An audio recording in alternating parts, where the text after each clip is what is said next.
you know that the first ever gymnastics grips were created in 1994? The first ever gymnast to use grips was Mark P. Goodson, a male gymnast. Before grips were invented or used by athletes, gymnasts would use sports tape to cover the palms of their hands to prevent from blistering, callousing, and ripping. Today, grips are made out of heavy-duty materials that are much more protective and are more commonly used among gymnasts to gain more support and comfort. Not many people know about the history and structure of gymnastics, but it's a very unique and interesting sport that have lots of complex steps that are needed for some events. My goal is to motivate you to find a hobby that will benefit you physically and keep you busy while also keeping you fit. In gymnastics, there are 4 events: vault, beam, floor, and bars, but today we will only be talking about what's needed for bars.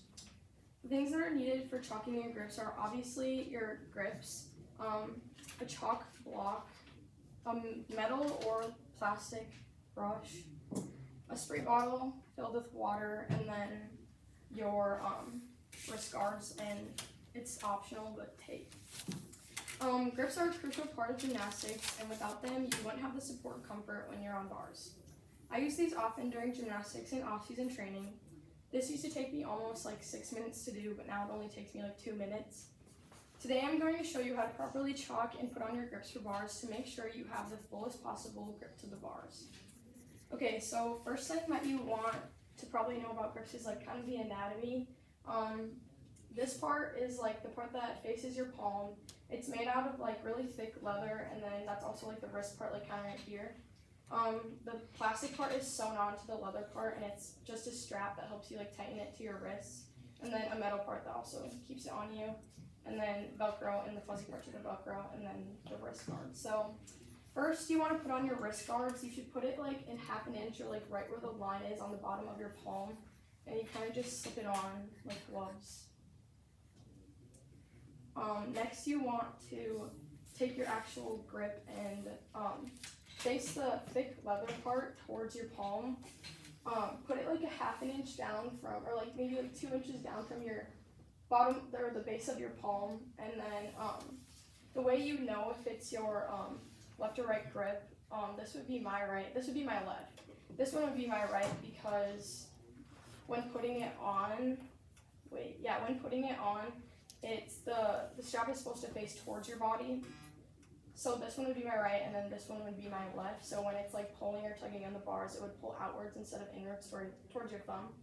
The way that I like to put it on is starting the leather part at my thumb. So like when I pull it towards the middle more, it'll like kind of shift towards the palm of my hand. So you just kind of like wiggle it back and forth. You have to have it like really tight, otherwise it'll probably shift during your routine. And make sure you don't give it like any slack, and just carefully wrap it like around your wrist.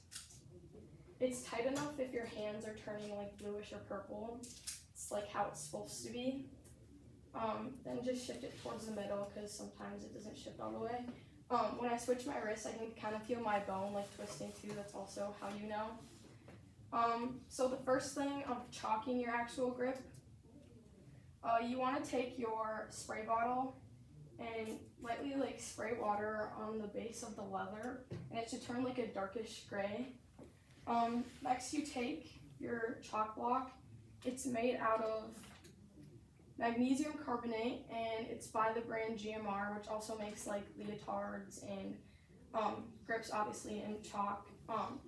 But then it's kind of like drawing on chalk with pavement. You just want to take it and create like a thick layer of like chalk until it's like completely white. This part gets a little messy, but you just want to do it until there's like a thick layer of chalk on the base of the grip. Next, this part's kind of weird because it's like defeats the whole purpose of putting the chalk on, but you scrape it off to like lift up the leather.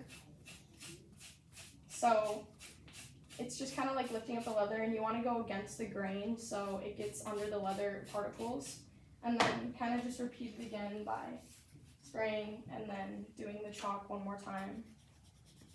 It's just kind of like laying it on there to make sure that there's a lot of chalk on there. The next part you want to do is that your actual hand part. It's pretty easy. You just spray water on your hand, and then you take instead of a block, you take like crushed chalk, which would be on like the floor or like in our actual like box, and just create a thin layer on your hand. It shouldn't be like that thick, but just like that much. The next part is optional, but some gymnasts put like tape around the base layer of their grip right where the plastic is to make sure that it doesn't like slip and slide during your bar routine. There should also be like a wooden or plastic dowel right here to keep it like a few inches from touching your few fingers, so it creates like tension, and if you don't want it to have slack, you want it to like have tension. The way to size your grips is if you can like fully stretch out your fingers, it's gonna be too big. You want your grips to like kind of bend. You don't want to be able to stretch out your full fingers, so like they should kind of go at like a 90-degree angle kind of. But next you slip it on inside your fingers. There's like 2 holes. You just slip your fingers in, and the leather should go between the first and second knuckle, like 2 inches down from your finger. Yeah, that's basically it. But now that you know a little bit more about gymnastics and how to chalk your grips, I hope you find a hobby that will benefit you in a positive way. There are so many different kinds of ways you can do this and chalk your grips, but I hope you learned something by this demonstration today. Thank you.